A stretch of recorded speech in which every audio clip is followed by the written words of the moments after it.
Artileri Militan Republik Rakyat Donetsk atau DPR membuat pasukan Ukraina di wilayah Pesok tak tenang.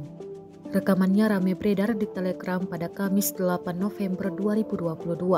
Dalam keterangan unggahan disebutkan, inilah pekerjaan artileri Resimen 11 NM DPR terhadap posisi pasukan Ukraina di kawasan Pesok dekat jalan raya. Ledakan dahsyat tampak terekam dalam kamera drone. Benteng pasukan Ukraina dilibas satu-satu, namun tidak dituliskan jumlah korban yang berjatuhan dalam insiden ini.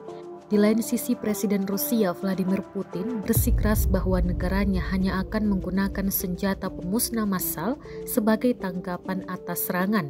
Berbicara dalam pertemuan Dewan Hak Asasi Manusia tahunan Rusia, dia juga mengatakan perang di Ukraina bisa jadi berlangsung dalam jangka panjang.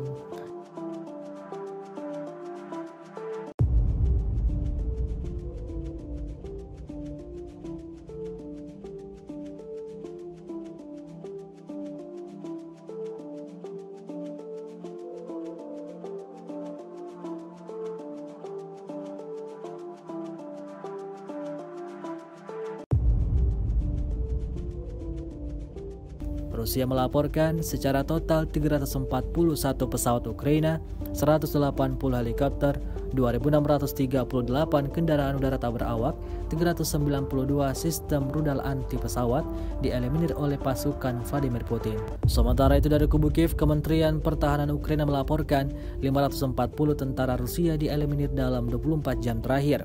Total 92.740 prajurit Federasi Rusia meninggal sejak awal konflik hingga hari ke-288.